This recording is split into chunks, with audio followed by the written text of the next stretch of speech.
All right. Good morning, good afternoon, good evening, wherever you are watching this from. My name is Quinn Jacobson, and this is the Studio Q show live. And do we have a show today? You guys are going to love this. We're going to get everybody in here like we normally do. We say hello to everyone. We've got everybody from all over the world: Turkey, Poland, South America, Argentina, British Columbia, Canada. We're going to have them from everywhere in the world here today. So you guys are in for a real treat. I'm going to introduce John and Coleen here in just a second. And this is the great-grandson and the wife of Edward Curtis. And they're going to do a little presentation. We'll let everybody get in here. If you guys have questions at the end, John and Coleen's going to do a presentation. If you have questions at the end of the Q&A, you can either come on live and ask John and Coleen directly here, or you can type them in the YouTube or the private chat, the StreamYard comments here, and we'll get to as many of those as we possibly can. I know people are going to be coming in here like crazy. We'll just give them just a second here. Hello, Germany, Karsten, Linda in Sweden, Oliver in Deutschland, Jan from Norway, Will in Pennsylvania, Craig, Steve. God, you guys are all over the place, man. This is awesome. This is going to be both enlightening. You're going to learn something today. And secondly, maybe more importantly, you're going to enjoy this. John and Coleen are amazing people. They have an amazing story. They're working on an amazing project that I cannot get behind enough more. I wish I could do more, but I'm so grateful for them coming on my little piece of the world for an hour on a weekend and sharing this. So without further ado, John and Coleen, will you please introduce yourselves? And I'm going to get on out of here. Let me get you there. And Quinn, thanks so much. It's a pleasure to be here. I'm John Graybill. And I'm Coleen. Yes. His better half. Yeah, much better half. And before we get started here, I'd just like to give thanks for this land that we're on that was once occupied by the Ute Indians for thousands of years prior to us being here. They were good stewards of this land, and we're forever grateful for their stewardship of this piece of Colorado that we're on and broadcasting from. And so with that, I've got a little slideshow presentation that we're going to run through, and we'll go ahead and get that started here. But maybe before John starts, as he's getting that going, how we got started, John's family had a substantial collection that had been passed down through the family from Edward Curtis. And upon having to move his parents into assisted living as they aged at 92,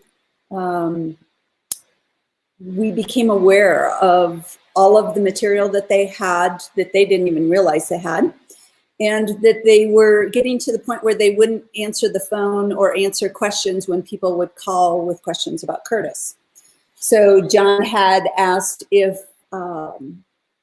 he could take over taking those calls. Well, in taking those calls, questions started coming in that maybe didn't necessarily know all the answers to. And so as he started to do a little research there, I volunteered him to speak at our local professional photography club. Almost caused a divorce. I'm not a public speaker. No, it didn't. But he probably wasn't very happy with me. And so that just kind of started us down this road. And I had left to go take care of a friend who'd had surgery. And I thought, I probably ought to know who this Curtis guy is if I'm going to be married to his great-grandson. So I took a book with me, and it was Egan's Short Night of the Shadow Catcher. Fabulous book if you haven't read it. And I couldn't put it down. And I kept calling John going, do you know what your great-grandfather did? And yeah, so it just started a real love affair for me. And this only started because we got married only 4 years ago. So it's not like we've been married for 50 years and I'm just now taking an interest. So, but that started us both down a path of just being passionate about what he's done and kind of taking over the responsibility of carrying on that family legacy, and it started the forming of our foundation, the Curtis Legacy Foundation. And from there, I think that gives you a little basics. All right, so Curtis, this is a self-portrait he did early on in his career, born February 19th, not to be confused with erroneous dates of February 16th. But so what did he do? He spent probably 32 some years of his life originating out in the Puget Sound area, photographing and interviewing Native Americans pretty much west of the Mississippi from the Mexican border north up through Canada into Alaska. And he was seeking out tribes, as he said, yet in a primitive state. I think he identified 80 some tribes that he wanted to work with, and produces this 20-volume encyclopedia, if you will, and then accompanying image portfolios for each volume. And this is what a complete set might look like today if you were to come across one. So I want to talk a little bit about the different cameras that Curtis used. And he used a slew of them. And probably the largest that we know that he used was an 18 by 22. And these were all dry plate. He was using glass dry plates at the time. And this is a list of known camera sizes that he's used throughout his career. And known print types, he did quite a few different types of prints. He did platinum, did silver gelatin, traditional silver gelatin. The one he's probably best known for is the photogravure process. Early on, and it's estimated he only did this for maybe a year or two, was the gelatin POP. And to date, they estimate that there's maybe at best 30 different examples of those kind of prints that are still out there that have survived this long. And then, of course, there's what we call the Kurt tone. More people might know it from the name gold tone or ore tone. Those were a positive on a glass plate, and then he would flow a banana oil and bronzing material on the back of it, and they're simply beautiful if properly lit. And so how do we know what negative sizes he was shooting? Well, we have log books, and extensive log books. And this one example here is Mount Rainier 18 by 22. There's another one here, Indian Series 14 by 17, and it just goes on. I think down at the bottom, there's some 8 by 10s that he used. So just a multitude of different cameras and formats.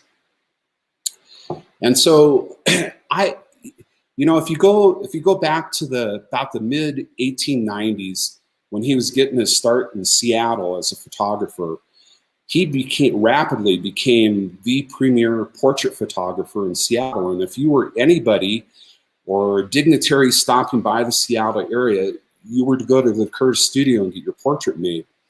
And he was very successful at this. Newspapers carried him coast to coast in headlines from his work. But I think, and we don't really have any documentation on this, but I believe he got kind of bored with the portrait work, and he starts venturing out of his studio. And of course, Mount Rainier is in the Seattle area, and he becomes an avid mountaineer and climber on Mount Rainier. This is one of his early pictures that he did. And I'd like that hanging on my living room. Yes. This is another picture on Mount Rainier, and that's Curtis on the left. And this was his backpacking and camera gear outfit.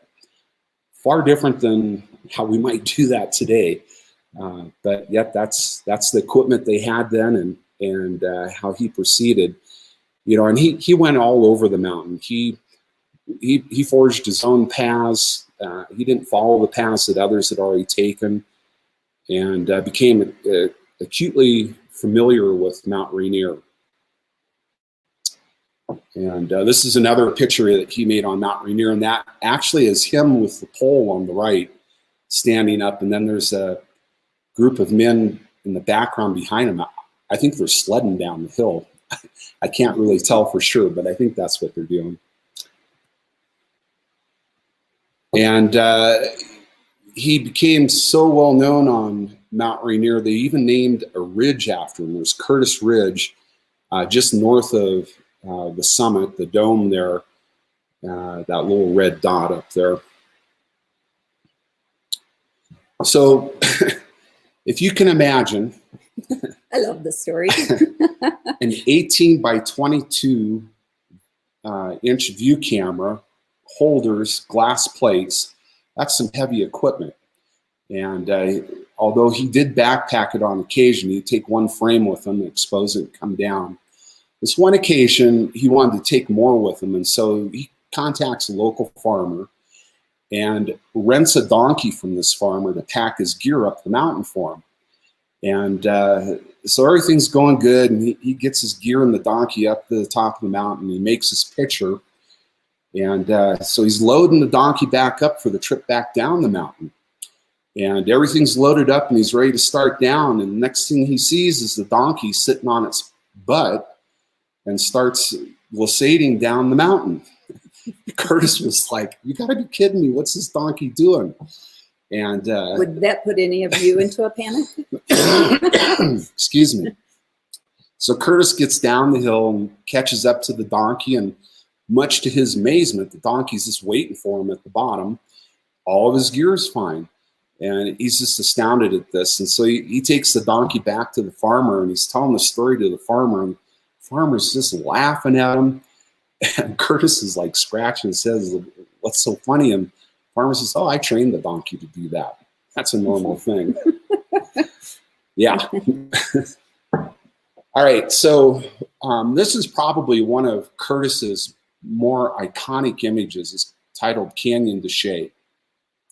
And as Coleen was saying, after we moved my mom and dad out of their house of 40 years out in Port Townsend on the Olympic Peninsula in Washington, they had a small crawl space up in a loft area that had boxes and boxes of material. So we're pulling all this stuff out. And towards the end, I find this picture, and I was like, "Oh man, it's something got at it. It's all chewed up." And I was going to cut the matting away from it because this is a beautiful gelatin print of Canyon de Chelly. And some people said, "No, you ought to tell the story with this." And so in the 40 years that my dad was there, he waged war with squirrels and mice entering the house. And so I don't know if this was a squirrel or mice, but they chewed away at the corner here and kind of got after it. We're just glad they didn't make it as far as the print. Right. And I don't think you can all see it, but in the lower right-hand corner, just under the print, it's inscribed to Hal and Mary, Merry Christmas, 1949. And there was another image that, I should let you know, Hal was Curtis's son, his firstborn child, and Mary was Hal's wife. So one of the stories that goes with this that we found on another picture that Curtis had written to Hal on the back was, "Hal, I think you'll enjoy and remember the face in the cliff." And so if you look at the last four riders and go straight up the cliff, you can kind of see this long nose and a slit eye as if it's looking over the riders. And I always found that to be pretty cool. The other interesting thing about this, and Quinn, you may remember me showing this to you. We had to call in the experts for explanation. We did. We called Quinn. Quinn was one of the experts, yes. And so the front three horse riders, if you go up and to the right in those kind of shaded cliff faces, there's some specular highlights there. They're little dots of light with radiating stars coming off of them.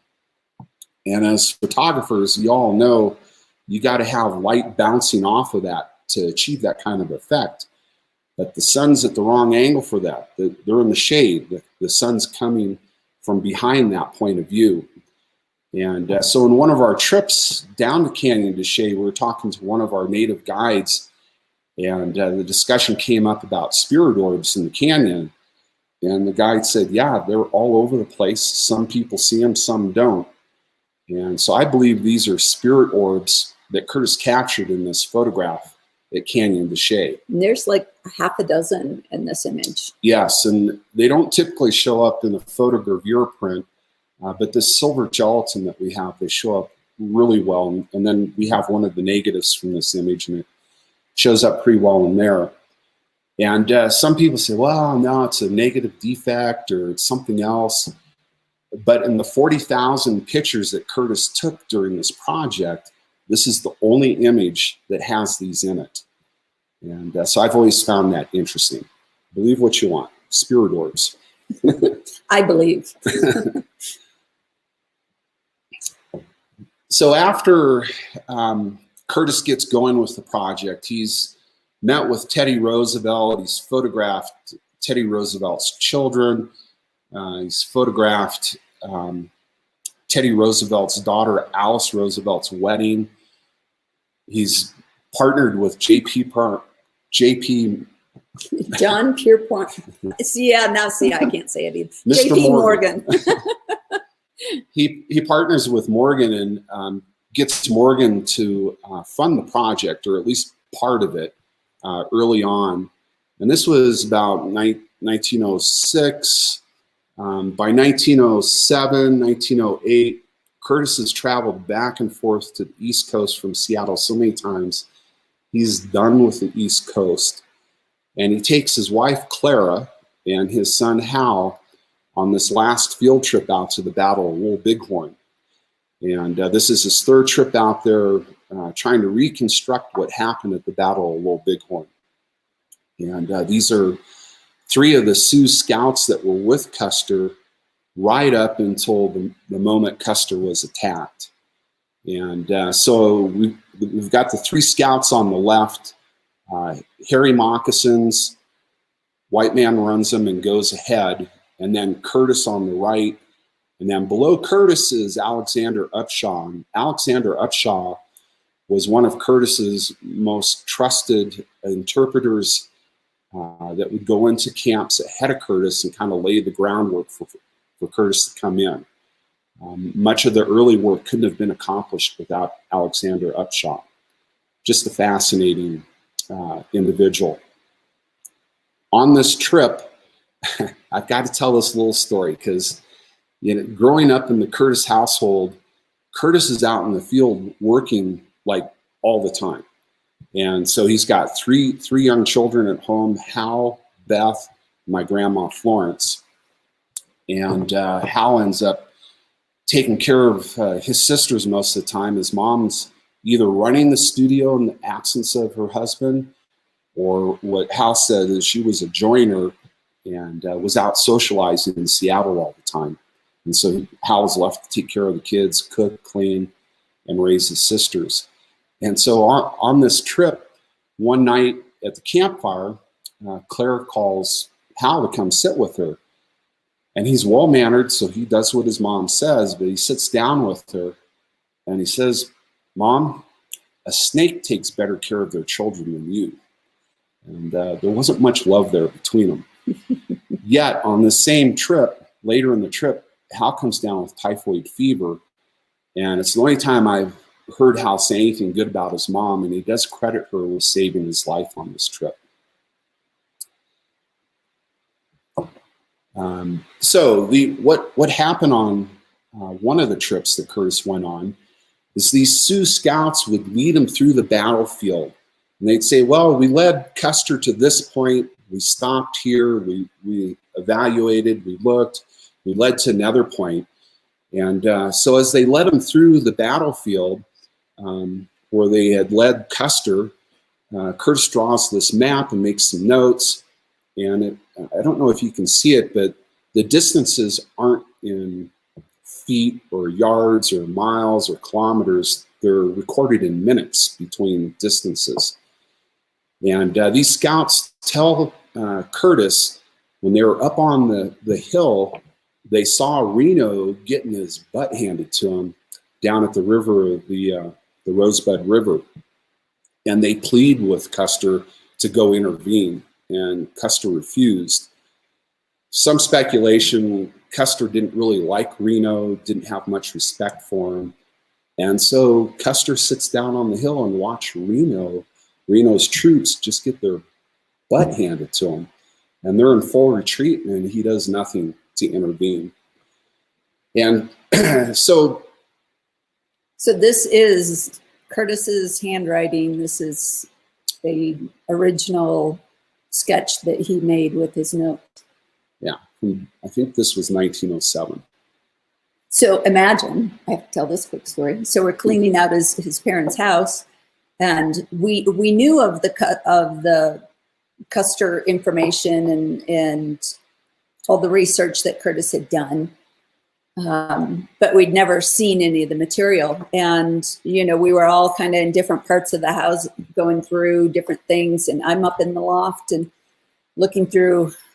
She's finding invitations to the White House signed by Roosevelt to Curtis. It's yes. Crazy stuff. But I find this manila envelope and it says Custer Papers. And I just started screaming. And everyone's like, what? It was exciting. There were original letters from different colonels and generals, and General Woodruff was one of the primary ones. Statements from Chief Two Moons and a few others that were there at the Battle of Little Bighorn. Yeah, the interpreters, all the scouts. It So was amazing. It's really cool information to look through. One of the things that happened on this report is one of the newspapers back east had kind of leaked a little bit of Curtis's story. And Custer's wife, who was still alive, was furious at this report and went to Roosevelt and pleaded with Roosevelt not to let this Indian lover post this material because it was inflammatory to her husband. And so Roosevelt and Curtis talk it over, and the material that he had researched was planned on being part of Volume 3. And so they discuss it, and rather than cause an uproar, Curtis kind of waters down what's in Volume 3. And he gives these papers to his son Hal and says, Hal, when the Custer family is gone and the time's right, let this material come out. And so in 1987, Hal gives this paperwork to the Smithsonian. And if you go back and you Google some of this material around that date, you can see that there's a change in sentiment about Custer the hero to Custer the coward and bumbling idiot, and kind of just focused on his own political career rather than military strategy. And his report insinuates that if Curtis had joined Reno, there was no reason why the 7th Cavalry would have gotten so massively destroyed at this battle, and they likely would have won. But Custer had another agenda, and it cost him his life and many others in the loss of this battle. Oh, and there's so many more stories, but nope, move on. Okay. Go to the next one. So I want to talk a little bit about the equipment that Curtis used. And in the early days, he was using a horse-drawn wagon to get around. And this is a picture of the wagon in the upper left. The two little girls are my grandma Florence and her older sister Beth, with some of the interpreters and a cook. And then there's a picture of Curtis actually leading the horse-drawn wagon. And some of the equipment that he would take with him in these wagons, he would have his photographic equipment. So you'd have his photographic equipment.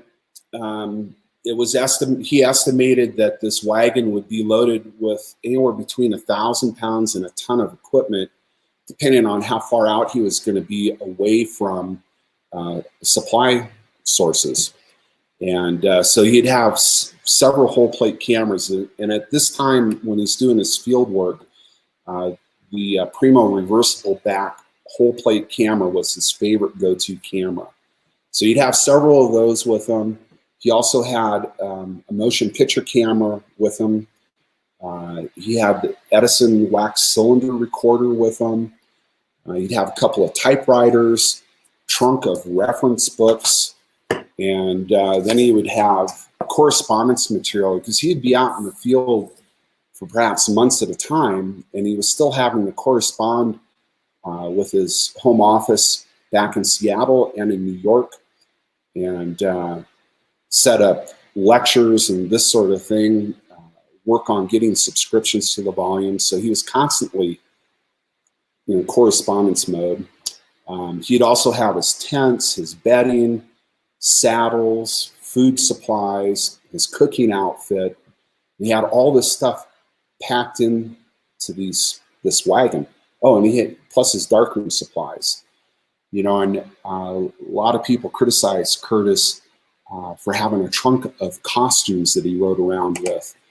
There simply wasn't room for that trunk of costumes.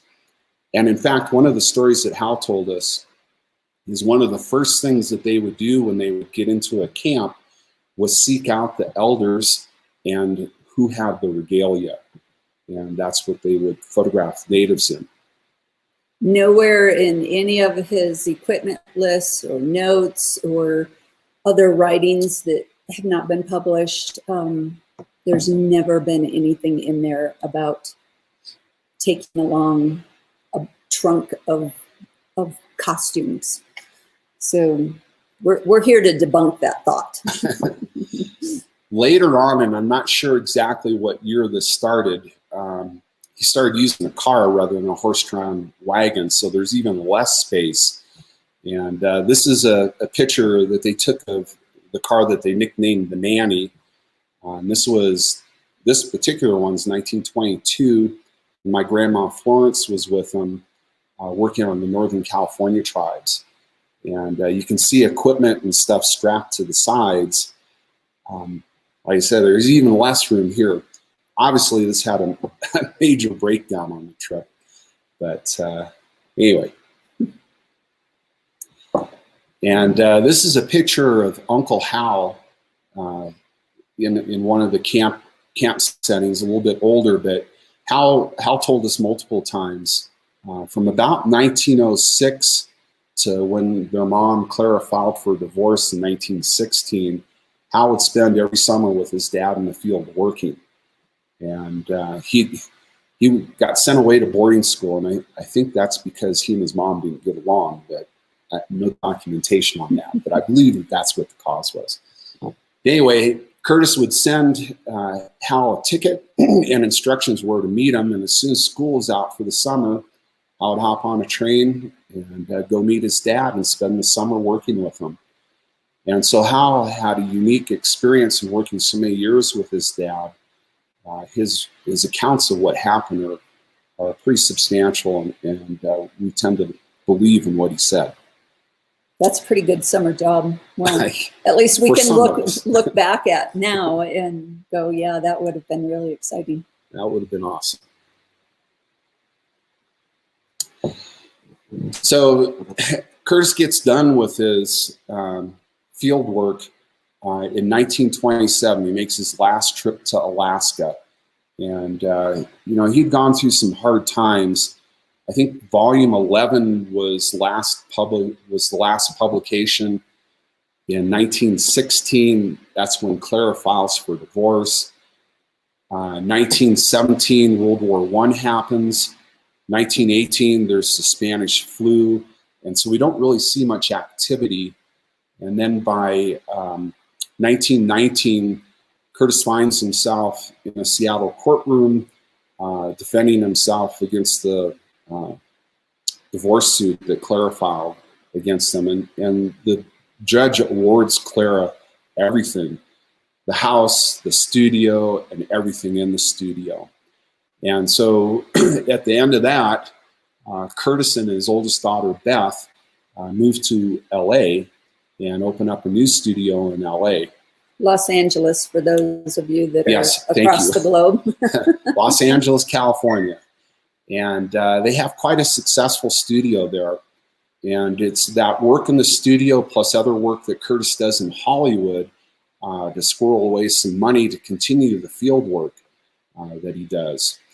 He finishes, like I said, in 1927 was the last field work. 1930, the last two volumes, 19 and 20, were finally published.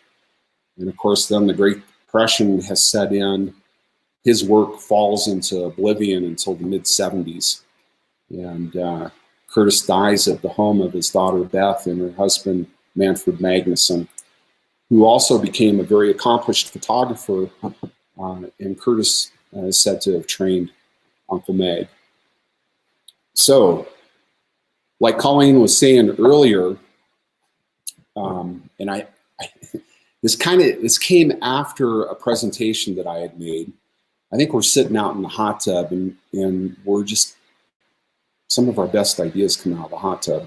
But we're thinking, well, so what now? And kind of, what if we found people that were descendants of the pictures that Curtis took back in the day?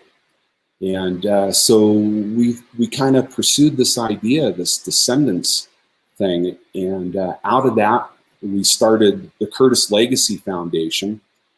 And this is our mission, to enhance awareness of North American natives.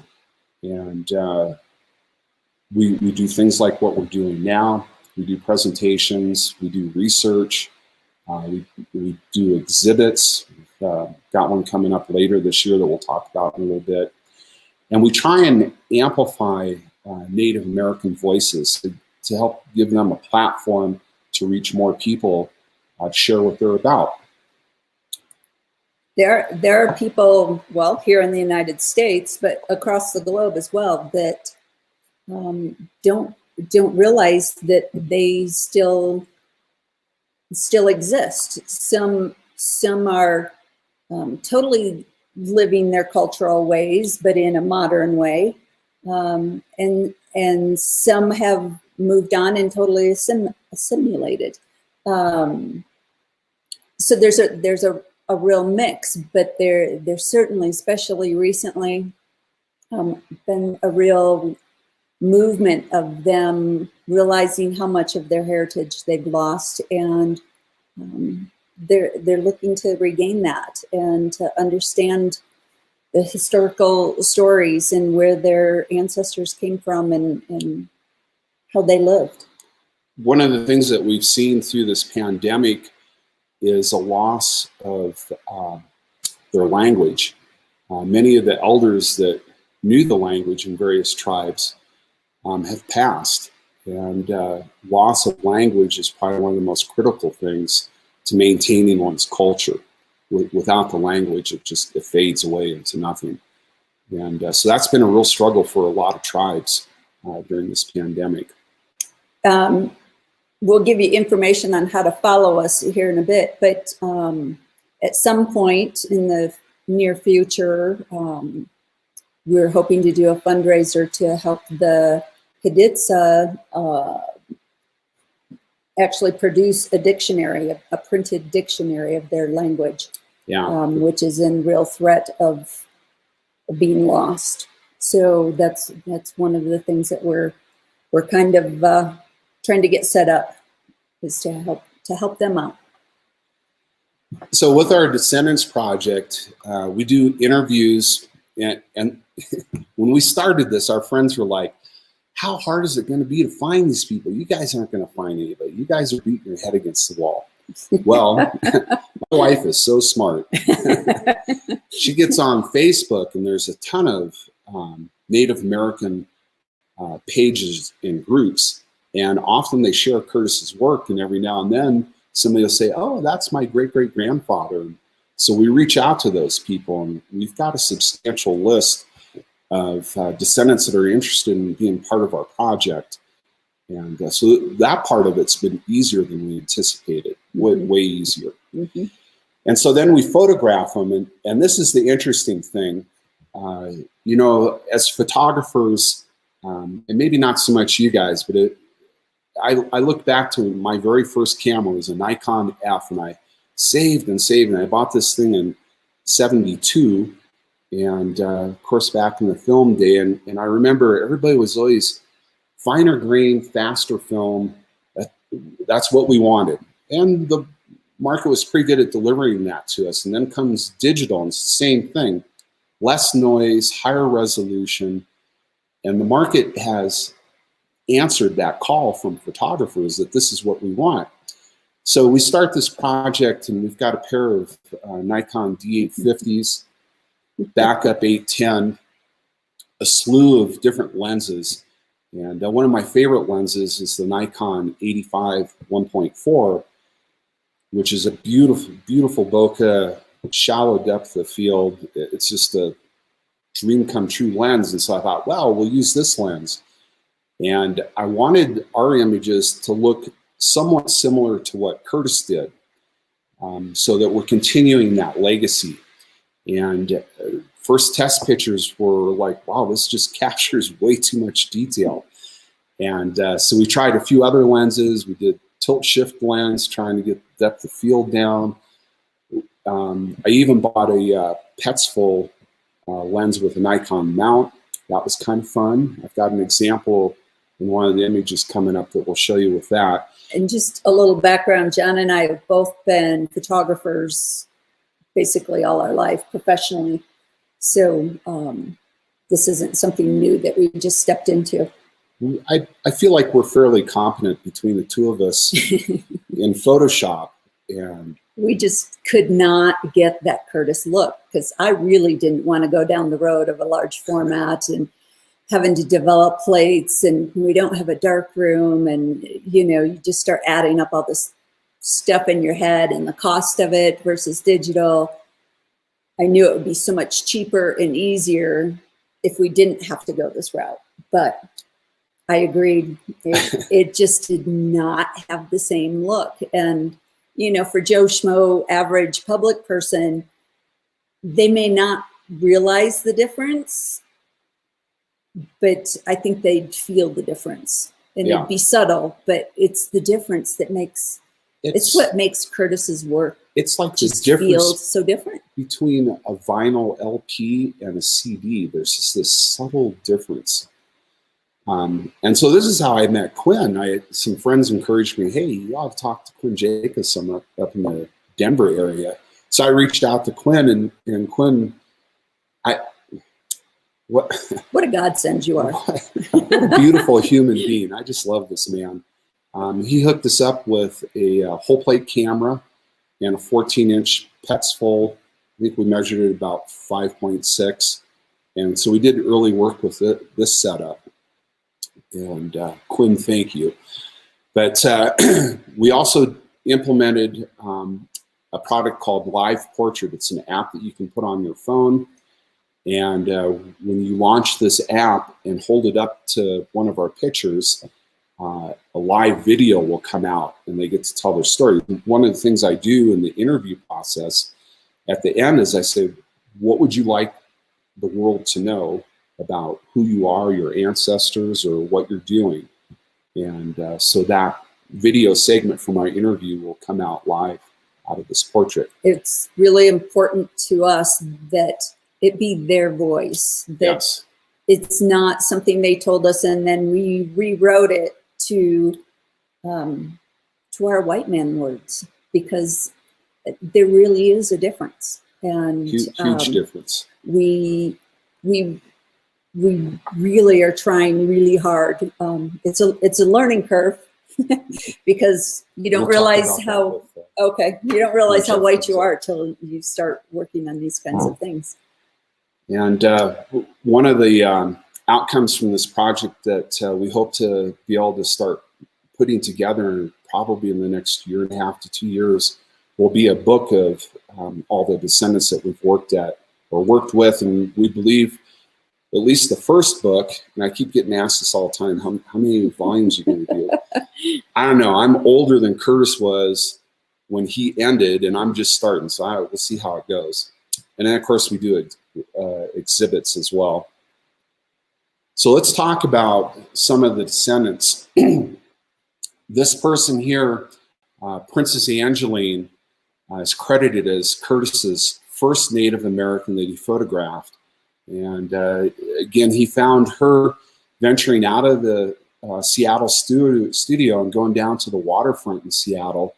And he sees her digging clams, picking mussels, and convinces her that that she should come up to the studio with him so he can make a formal portrait of her. And he paid her $1 every time that she would do this. And she thought this was fantastic because she'd spend all day on the beaches picking clams or doing laundry for the white folk for about $1 a day. And this way she got to sit for the whole day in front of Curtis's camera for $1. She just loved this. And we believe this was taken either late 1895 or early 1896. And she is the oldest, at this time, the oldest surviving daughter of Chief Seattle. And so like Coleen was saying at the start, where we wanted to take over these phone calls that my parents would get, you know, people seeking out information, and they knew we had some material, and so they were always asking questions. And so the first phone call we get after my mom and dad decide to pass it off to us is a gentleman by the name of Von Raymond. He's a movie producer in Seattle, and he's doing a documentary for Curtis's upcoming 150th birthday celebration, a 150. And he contacts us, tells us about the documentary that he's putting together, wants to know if we'd answer some questions and possibly be willing to come out and be a part of the film. It's like, well, sure, Vaughn. When do you want us there? And so through the conversation, we're talking to Vaughn and telling him a little bit about this idea that we have about the Descendants Project. Now, remember, this is Curtis's first Native American that he photographed. And so Vaughn says, oh, well, I've got a surprise for you. I know the great-great-great-granddaughter of Princess Angeline, and she lives here in Seattle, and she's going to be part of the documentary. And so he helps us meet Mary Lou Slaughter. And we meet Mary Lou Slaughter, and she is our first Native American that we photograph. Now, I was telling you earlier about a Nikon with a Petzval mount lens, and this is the product of that setup. And Mary Lou is a master basket weaver. She has a very interesting story she tells. You can get more on our website. But early on, one of her school teachers recognizes that she's Native American and the significance of who she is.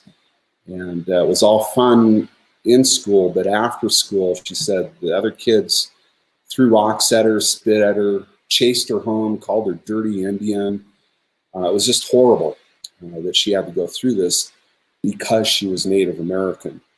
And she tells us that she buries her heritage deep down, doesn't want to be Native American, and it wasn't until later life when she's in her 50s and she notices one of her sons doing some wood carvings, some story pole stuff, and she realized she had to re-embrace her Native heritage, and that's when she does this. She becomes this master basket weaver.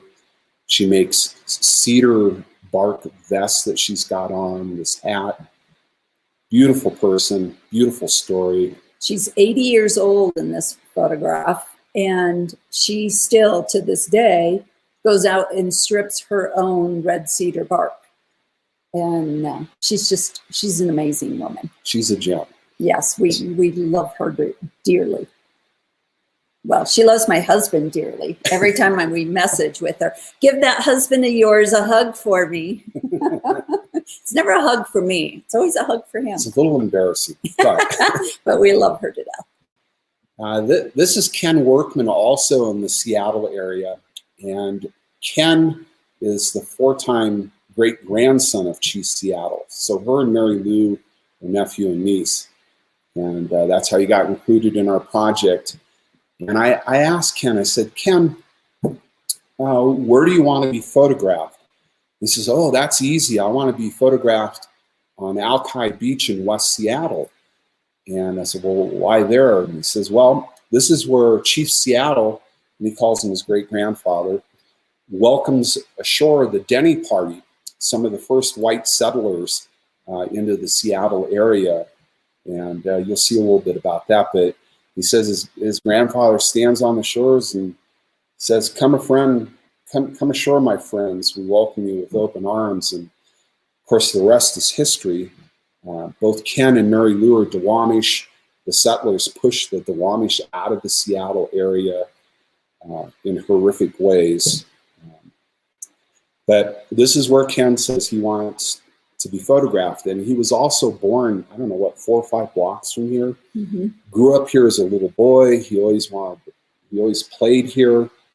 And says, I want to be photographed here with Seattle in the background.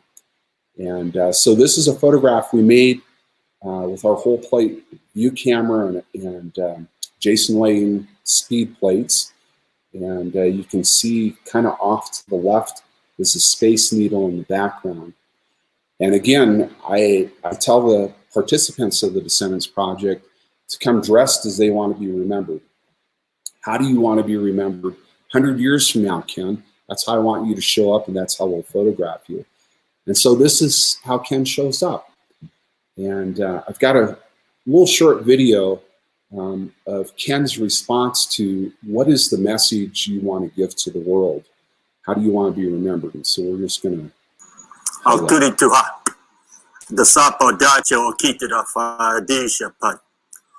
long time ago, my grandfather, Chief Seattle, stood right on this land right here.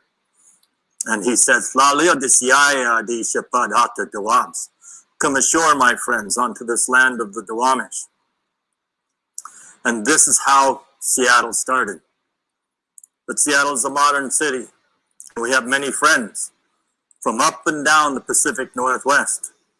And so we say thank you, my friends, for coming here to this place named after my grandfather.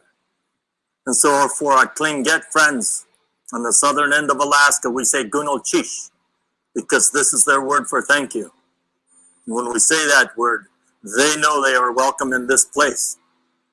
And to their Haida neighbors to the south, we say Hawa, because that's their word for thank you. And the Simpson, their neighbors to the east, we say Doichkum. Another 300 miles south of the Haida, you run into the Nuchinalt, where they use Tleito for their word. 100 miles south of them, on the U.S.-Canadian border, you run into the Lummi and the Saanich, where they use Haiska. Just north of us, the Tulalip tribes, they use Tig. And just west of them, the Lower Elwha Squam, they use Hawas. Right here in Seattle, the Suquamish, the Duwamish, the Snoqualmie, the Puyallup, the Muckleshoot, the Steilacoom, we say Qui. And when you're down on the mouth of the Columbia River and you run into the Chinook, make sure you say Hayo, because these are our words for saying thank you. And so we raise our hands and we say, thank you, my friends, for your work that you do here today. Oi. Oi. Love that guy. And he has amazing stories that he told us off camera that I'm not supposed to share. But anyway. He told us lots of great stories on camera. So yes, there's... You got to buy the book to find those. So in Curtis's last field trip to Alaska in 1927, this is one of the last portfolio images on the left that he made. I think it's plate 722 out of 723 or thereabouts.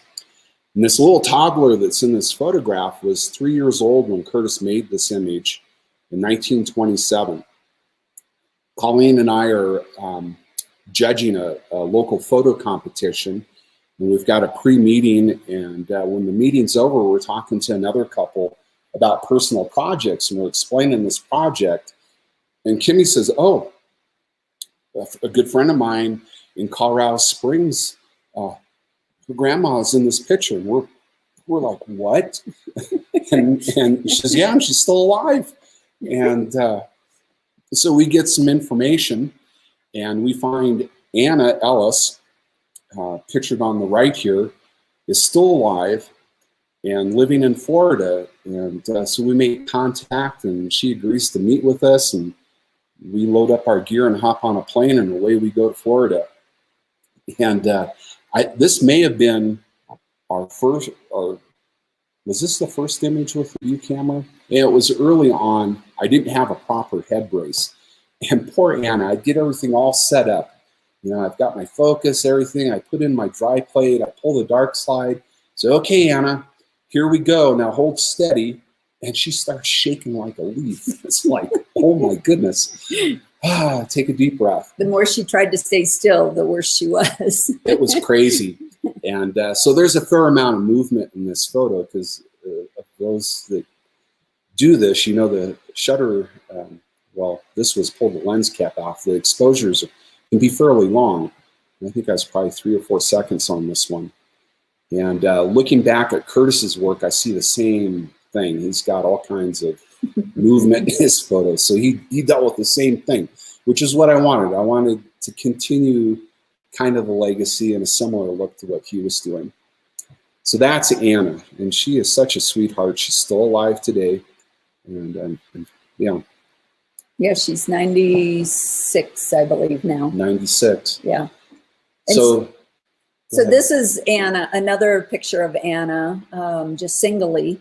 And we also met her granddaughter, who lives just 2 hours from us. So that was an easy get to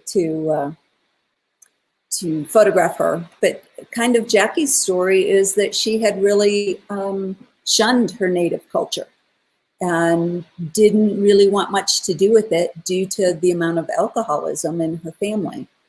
And so she'd actually pushed away some of her family, and some of the family wasn't real happy about it. And as we started working with Anna and with Jackie, some conversations got held between the family, and a lot of healing. And we were really touched that we could be a part of making that conversation happen just by getting everyone's okay, because they weren't real sure of us to photograph Anna at first. Yeah, they were very hesitant. Yeah, we had to do some explaining because they had believed all these untruths about Curtis. So one of the photographs pictured here that we did of Jackie was holding her children tight, because she is not allowing the alcohol to be anywhere near them. And the protective mother. Yeah, being very protective of her children. And little Eli, the baby in this, oh my gosh, he's like 3 now. And he is just, well, all 3 of the kids are beautiful, but I don't know, something about Eli just grabs my heart. If you notice in the No Attack Child picture on the left, if you look at her fingers, we were kind of like, well, what is she doing here? And we learned through the family that this is what the children were taught to keep away bad spirits when they were nervous. And so she's being photographed by this tall white man in 1927, and she's nervous. She wants to be playing with her friends, and she does this little thing with her fingers to keep away the evil spirits. I always thought that was great. Mm-hmm. All right, so Whaler macaw. The macaw are located up by Nia Bay in the the furthest northwest tip of the lower 48 in the Olympic Peninsula of Washington. And it's a whaling community. And so this gentleman on the left, he's got a harpoon. Those are seal hides that are made into buoys. And then this is his great-grandson, Jeff Smith, who lives in Seattle now. And Jeff's one wonderful individual. Again, Jeff, how do you want to be photographed? Where do you want to be photographed? And he says, well, I've got a friend another Native American that carves these canoes out of cedar logs. And there's one down just on Lake Union that I'm going to try and get us in. And Sedut's. agrees to let us do this. And so this is the photograph we made of Jeff in this hand-carved canoe by a Native American. And Jeff is an integral part in the Puget Sound area. Every year they have this canoe journey. And the canoe journey is where they have a hosting tribe host an event in the summer, and all the surrounding tribes up and down the Pacific Northwest coast canoe into the host tribe's land, and they have this huge event, this canoe journey. It's fascinating. It's a beautiful thing to watch if you're ever out that way. So this is Mountain Chief on the left. Mountain Chief is also one of the three horsemen, and one of Curtis's most iconic photographs titled Three Chiefs, done in 1900 in the pagan Blackfeet area in Montana.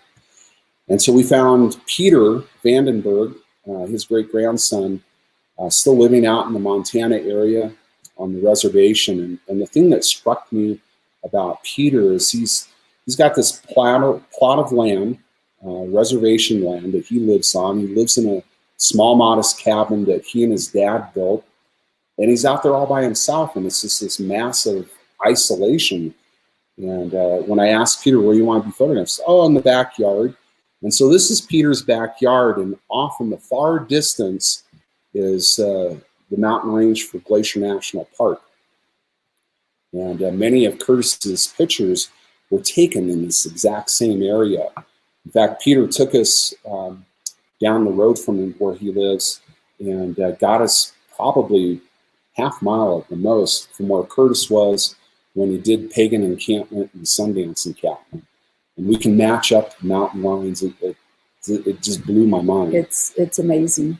And again, Peter, how do you want to be remembered? How come dressed the way you want to be dressed? And this is how Peter showed up for his portrait. With his new little puppy who followed him everywhere. And one of the things I love about this image is the cloud that's above him. It's almost like a hat. And yeah, I don't know. I just, of course we didn't pay attention to it when we were taking it, but I think it was perfect timing. It was perfect. And one of the things that happened with this image, I've been using the Petzval lens that Quinn set me up with up until this point. In the documentation of Curtis's life, he always talked about this German lens that he picked up in Seattle. And we don't know anything other than it was a German lens. And so I came across the Turner Reich lens. It's about a 13-inch for an 8x10 camera, and I use it on my whole plate. And this feels so close to what Curtis was using. It may have been the same brand lens, I'm not sure, but I love this lens. It renders everything beautifully for me. And another picture I took of Peter in his backyard, and I have to say, I think we've all done this where we have mistakes that we make. And so I'm processing this negative in my tray, and the image just comes out way too fast, and so I realize I've overexposed it. And so I develop it a little bit, and I pull it sooner than I would for some of my other plates. And it made this crazy, swirly mess in the highlight section. And I don't know, I just love the way it rendered the clouds in the background. It really touches me. And so this is Old Person. That's actually his name. That's the family name. Family name of this individual that Curtis photographed. Obviously doesn't look very old. No, that was a family name. I was always confused when I would read the titles of some of the images in Curtis's work, and I'm like, Old Person, this guy doesn't look old. Well, it's because Old Person was his family name. So we were able to come in contact with one of his great-great-nephews, For Thunderson. And this is the photograph we made of For Thunderson. He has some fascinating stories to tell. Amazing. Oh my goodness. Amazing. So up in North Dakota, Curtis worked with the Sioux And on the photograph on the left is his image titled Little Sioux, Arikara. And we came in contact with great-granddaughter Doreen Yellowbird. And again, how do you want to be photographed? Where do you want to be photographed? This is in her backyard, just these massive open plains that still exist out in the Dakotas. And she chose to come dressed a little bit differently. She's got a golden eagle feather in her right hand. She's got a bundle of sage in her left hand, and she's smudging out in her backyard.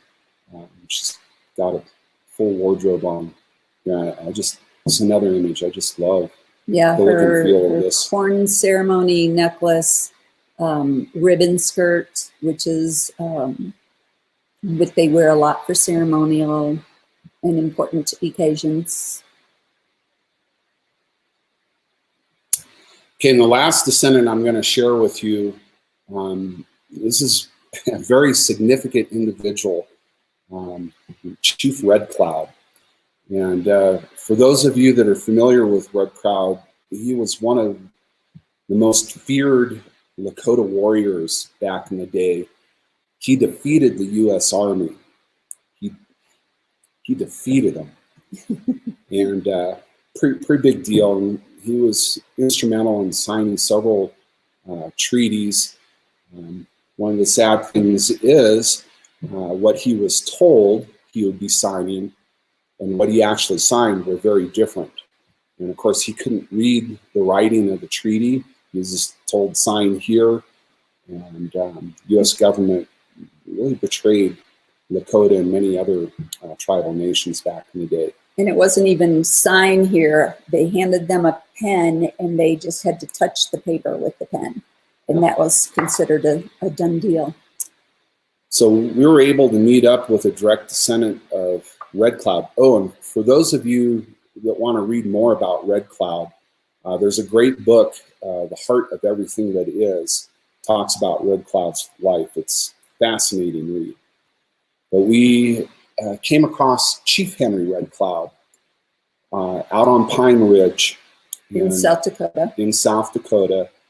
And we did this photograph early last fall at his making of a chief ceremony. And this is Bear Butte, which is a sacred spiritual place that the Lakota use.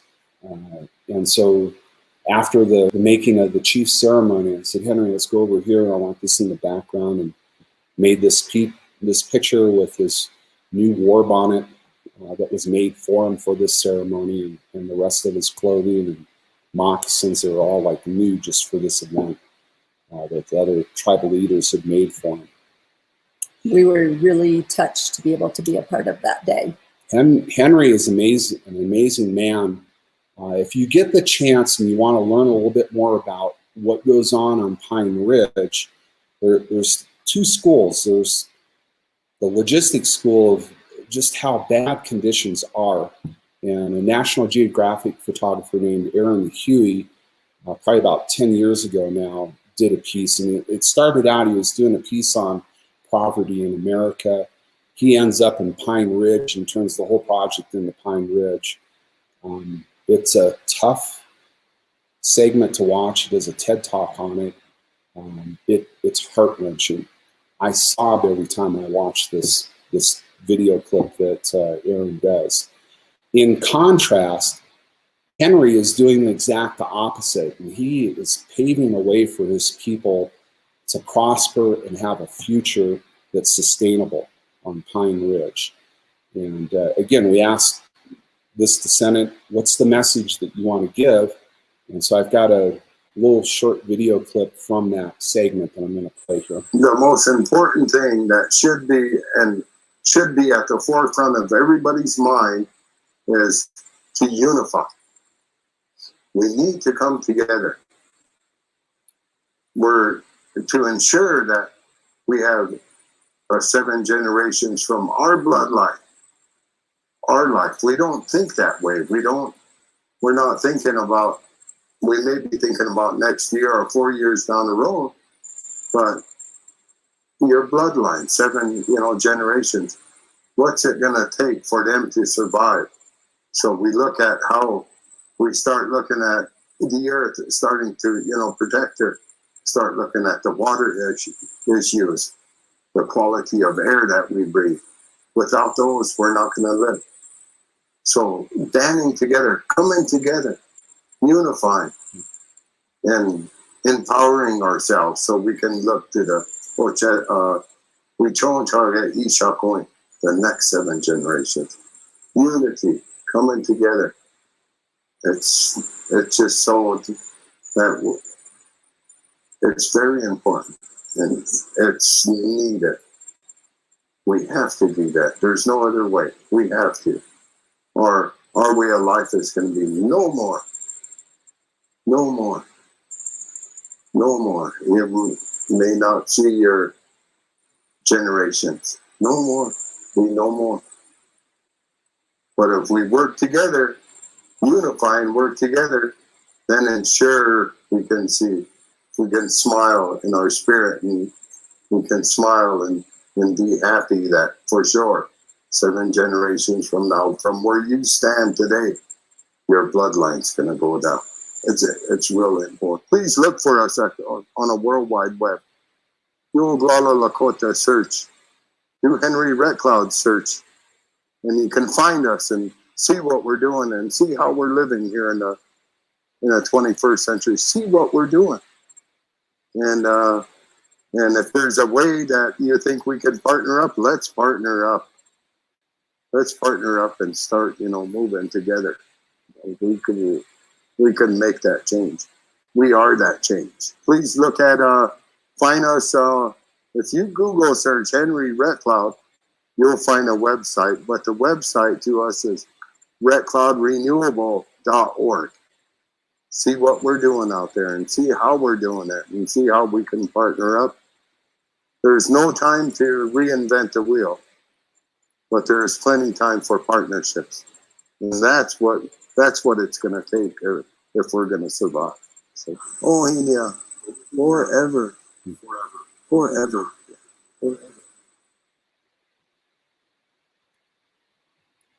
Just love that guy. Here's some information. I'm going to stop the screen share now and turn this back over to Quinn. And if we still have some people with us, we're happy to answer questions. I know we're over a little bit on time. I apologize for that. Not a problem, John. Coleen, that was wonderful. I'm getting all kinds of messages here behind the scene, but everybody is loving what you're doing. If you have time and if people want to ask some questions, I did post a couple. We could start with these and let everybody kind of get their thoughts together. This is from Dale Wilson. He says, Curtis's work has the appearance of being dark by contemporary standards. In so doing, it brings a richness and depth in the print that is quite exquisite. Does that richness come from the density of the negative, the slight overprinting, the deep gold toning, or a combination of all three?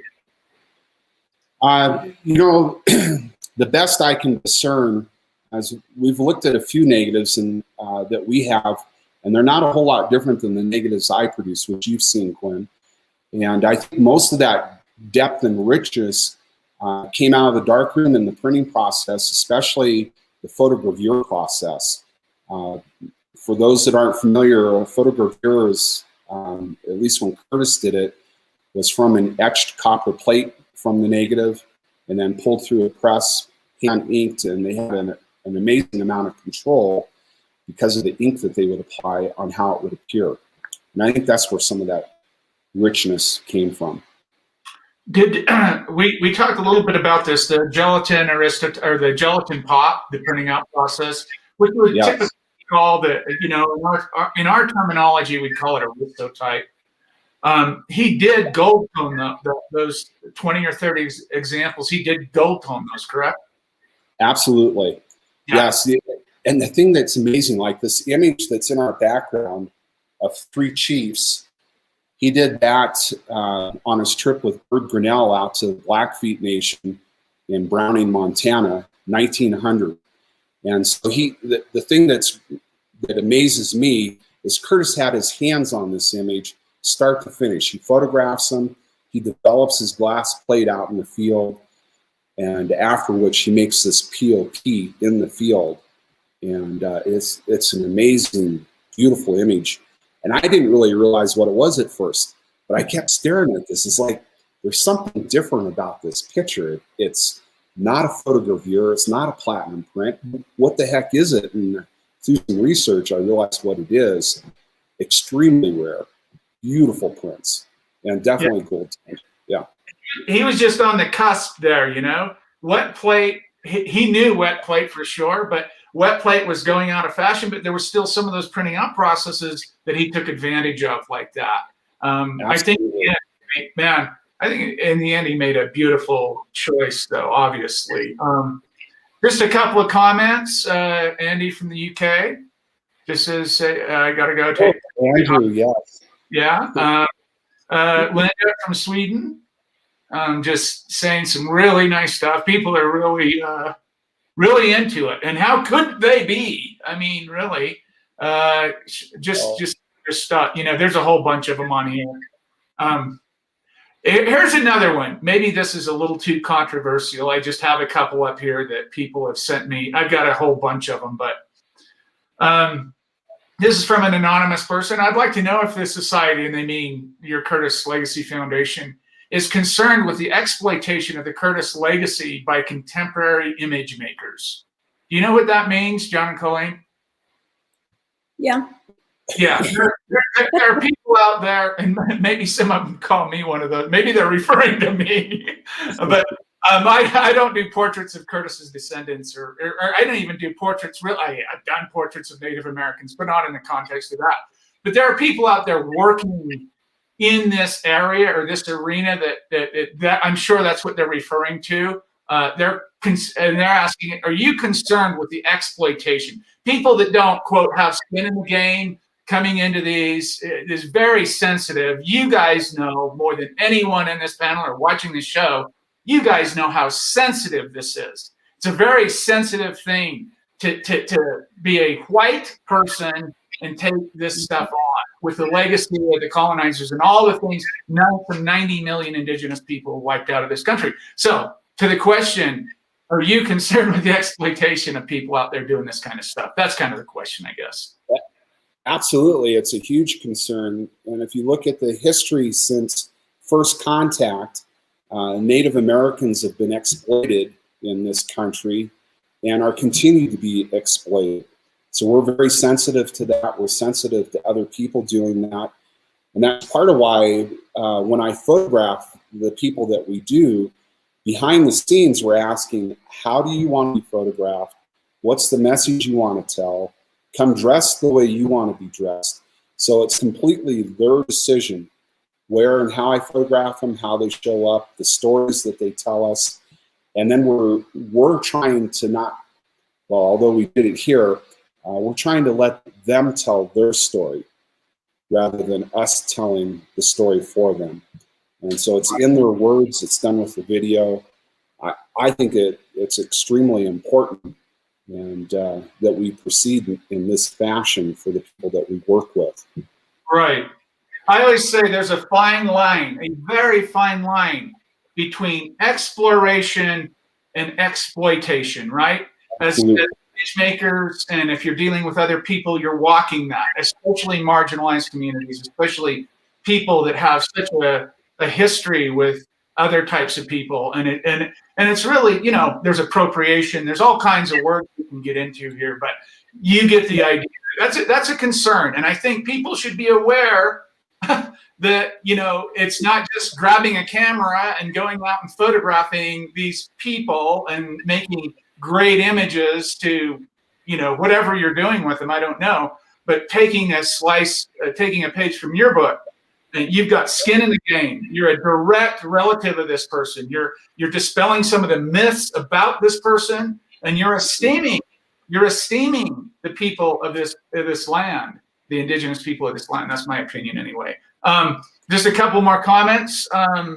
Wonderful. One of the things we're doing too, Quinn, is that any profits that we're making, a lot of that is going back to Native communities. We're supporting different projects and helping them to reach their goals, and helping where they need help. And that's beautiful. That's great. That's an important part of our foundation is the Absolutely. giving back to them, not just taking and profiting from them. That's not what we're about. Wonderful. Pablo, he's in the room here. He says, who was the first Curtis getting to the U.S.? Your grandfather?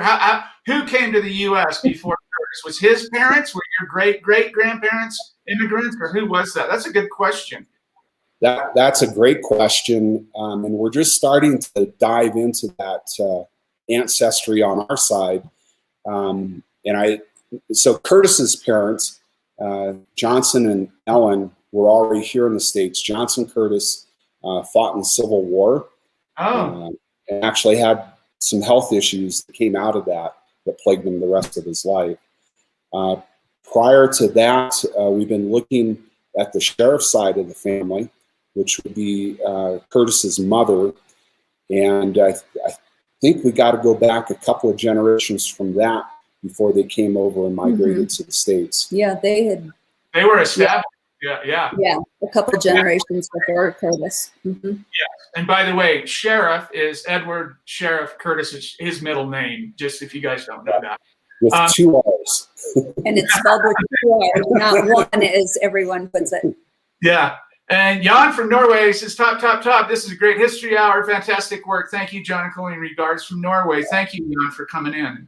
Thank you for the wonderful. He's here on the screen as well, too. That was amazing. Thank you, John and Coleen. And I'm not putting these up because they're in our private chat in StreamYard. They don't allow me. I can't put them up. But Boguslaw in Poland says, great story. Many thanks, John and Coleen. Best wishes from Poland. Wonderful. And he's on the screen here as well. People love you guys. I see that. I'm getting pinged everywhere right now. People love you guys for coming on and doing this for us. There may be, let's see. There's all kinds of stuff. Thanks, peace and light from France. Nice. Okay, I'm a photography historian and wet plater who grew up near the slope of Butte. Pardon me for any off-topic question. Are you related to the great 19th century Northern Black Hills photographer John? We do this fairly often. No, I'm not. No, the really interesting thing is we live in a little town of like 3,000 people up in the Rocky Mountains in Colorado. And the other John Graybill from that time actually had a studio here in our little town of Buena Vista. Oh my God, are you serious? We have a photograph of his sign, and so what an amazing thing. Huh? What are the odds? Yeah. Jeffrey's got a question. I was wondering if you thought about doing a family tree chart of the descendants. We haven't gotten that far. But that's a great idea, actually. Yeah. That would be fascinating. Yeah. If they were open to that. Some of them keep that kind of information kind of close to the vest, but yeah. Well, like Henry, for example, his great-great-grandfather is Red Cloud. His great-grandfather is Jack Red Cloud. And we just posted a little video on our Facebook page that talks about this. Jack Red Cloud took his father's war bonnet to the Battle of Little Bighorn. Somehow he became separated with it. It's been lost for years. Henry just got it back. It's an amazing story. There's a little video segment on our Facebook page that you can watch about that. We're in I'm sorry, Coleen. They're going to be dedicating it to the Red Cloud Museum that's on Pine Ridge Reservation, and Henry's going to let us know when that happens, and we will likely be there for that ceremony too. Very cool. Love them. You guys go out and see their website and their Facebook page, all that social media stuff. You can go back in the video if you didn't capture that. Linda says, don't you get sad sometimes when you tell all these stories, all the injustices? I get so sad and angry and proud, of course. Right. Yeah. So some of the stories are really heartbreaking. We do, Linda. The background history of what happened to Native Americans since first contact is horrific. you'll cry a lake of tears learning about the history and Wounded Knee, Sand Creek. I know, Quinn, you've done some projects surrounding that. It is horrific to think as a white person, this is what our legacy is with these people here. But on the other hand, the story of the Descendants, especially if you dive into Henry Red Cloud, it's very uplifting, it's very positive. They're heading in the right direction. They're making a difference for their people, and it's very inspiring what they're doing. Totally makes sense. That's a great answer. I want to share a big announcement with all of you. Yeah, please. Okay. There's only been one other group last week that's heard this publicly. We, through discovering things in the family collection, we've discovered we have about 200 unpublished images from Alaska. Wow. And so we have narrowed that down to 100 that, weren't like second shots or just a little different expression, those types of things. We've narrowed it down to 100 images. None of these were printed in the North American Indian, his 20 volumes. So this will be the first time that they're published in a book. And we're accompanying those with the entire journal that he wrote while on this trip. And his daughter Beth shared half of the trip with him, and it's her journal as well. So there have been quotes taken from the journals, but never the whole journal. And it's just fascinating, the trials and tribulations that they went through to get amazing. this. And when is this coming out? That'll be coming out later this summer, and we have an. You should come back on when it comes out and give us. Absolutely.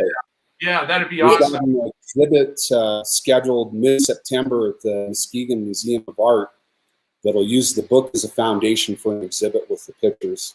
And that'll start. That's in Michigan, September 19th. Beautiful. Thank you for sharing that. That is good. That is.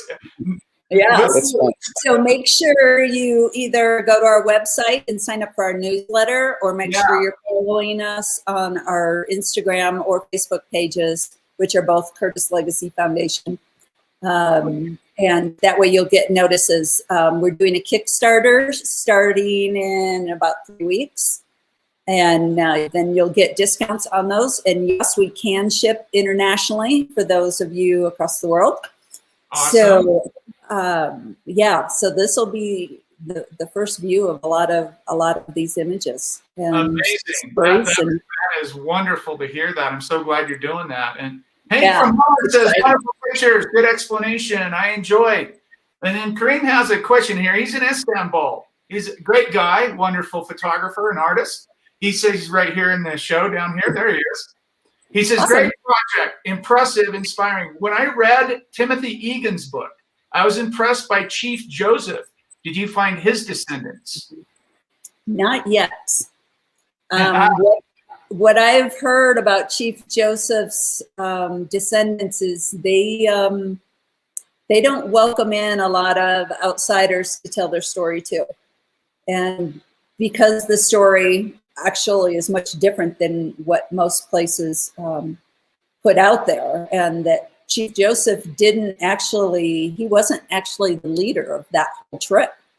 It came down to the very last battle where they ended up having to surrender, that all the other chiefs within this group had actually died in all the little skirmishes along the way.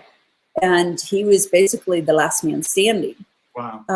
But because of his work prior to this and his time that he had spent with the different armies and signing treaties or not, or they knew well of Chief Joseph, so they just assumed that it was Chief Joseph leading the group. Uh-huh.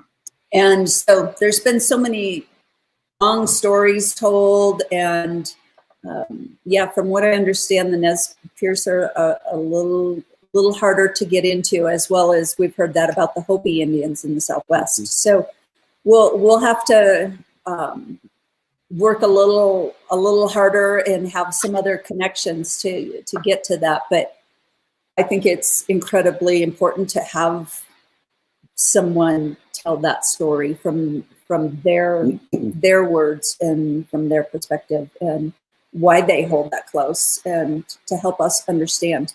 So we're hoping we find that person. Yeah. Yeah, it's a process, not an event, right? That's what I always say. It's a long, just like the photographic processes we work in, just like the work we try to do, it's a big kind of deal. And people, you know, I often talk about this on this show on the weekends. I always talk about how contemplative and how arduous, and even some of the chemistry we mess with is a little dangerous. So it's a thing that, you know, this is long term. Most of the people in here, and most of the people that will watch this or listen to this, are people that are interested in slowing down, coming back, looking at bigger stories, looking at deeper narratives, looking at longer stories and things like that. And that's where we get our kind of compassion and understanding and the truth about history, and you know, convincing one another that we're doing something important. Let's see. Greetings from Denmark. Awesome. Hello, Denmark. Good to see you guys. I'm Danish. Oh, nice. There you go. Well, there's a kindred spirit. I don't know who that is, but somebody's out there. Absolutely. We've got a lot of Scandinavian, Jan and Linda, Norway, Denmark, Sweden. We've got them all. Here's Jacques. Actually, his name is Daniel. He just wrote me an email, I think, this week. I've seen a few Inuit communities in Labrador, and the residents there were nasty people. Drugs, alcohol, pregnant, 14, very violent to outsiders. I hope more is done to help these places. Inuit's a little bit different, right? I mean, Inuits, they're natives, they're indigenous peoples, but they're up in the, I guess, I don't know, Alaska, huh? I don't know. I'm not really sure about that. Yep. They're definitely in Alaska. Yes. And then I don't know, maybe Boguslaw is this anything Boguslaw? I don't read Polish, so I know people post all different kind of languages, so I'm not sure. Unmute yourself, Boguslaw, and let me see. What does it say? Can I unmute you? I can't unmute you. Can I? It's very nice to see Polish name in the live chat, Quinn Jacobson. It's some guy from Poland. Okay. Wrote, nice to see Polish name in on live chat. Oh, good. Well, yes. Sorry, my English is not good. Boguslaw, you know your English. Sounds great. Thank you for translating that. Yeah, so we have been privileged to have you guys here. I mean, I know I should have more people come on. And I hope you guys, I want you guys to come back. If you get some, you know, if you say, hey, Quinn, we got this up, come on, because these things live on forever, right? I mean, this is forever on the internet. There's a lot of people interested in this stuff, and the history here is amazing. And you guys are right on that, doing it right. You're amazing. I am honored to call you friends and colleagues and everything else. So I'm just grateful for what you're doing. I wish I could make that kind of impact. I wish I could be, you know, that is an amazing thing. So come back on here. Let our community help you guys do this work. I mean, there's so little important work in photography going on, to my mind, today, that it's really, really amazing when you bring this full package to an audience, a demographic like this, and show what you're doing. You're humble, you're respectful, you know the area you're treading in, right? I mean, you know all that. And that's a really big thing to communicate to this audience, is that photographers are takers generally, and we don't stop and think about things, that how we're approaching people, what sensitivity, you know, appropriation should I really be doing this, right? I mean, those are real hard questions to ask. If you're just out there trying to get a bang and a flash off a photograph, that's one thing, that kind of commercial stuff. This is the kind of stuff that gets my heart pounding, gets my brain working, and I'm so grateful for you guys coming on, and we can't thank you enough. And I know there are great folks in this room right now, and there are great folks watching, and I know they feel the same way. So Does anybody else have maybe a final question or whatever? You can post up here and I'll see what we can do. Any one final question? I'm going to take one more question and then we're going to head out. Type it into your YouTube comments or on your live feed here and we'll ask him. But I want you guys to come back, share whatever whatever you want to do, and come back in and give us an update on your progress, because we're usually here every Saturday. I know a lot of people don't know we're here, but those in the know we're here. Thank you. Quinn, I'd love to come back again, and the honor is all ours. I hold you in extremely high esteem, and I'm grateful for meeting you and to call you friend, and all that you've done to help us with the project. Absolutely. I'm more than happy to do whatever I can. And then Phantom says, a question for Boguslaw. Do you speak Polish? I think Boguslaw speaks Polish. I think that's a pretty... All right, guys. Let's do one more thing. Okay. Thank you so much, ladies and gentlemen. Bend your adieu. Thanks to John and Coleen Graybill for coming on. We'll see them again in a few months. And thank everybody for coming in and watching this show. Next week, next Saturday, I will have... I'll just give you a little teaser here. I'll have this guy on. I'll give you a clue. He's from Canada. We'll see you guys next Saturday. Thank you. Thanks, everybody. Stay healthy. Be happy. We love it. Bye-bye. Bye.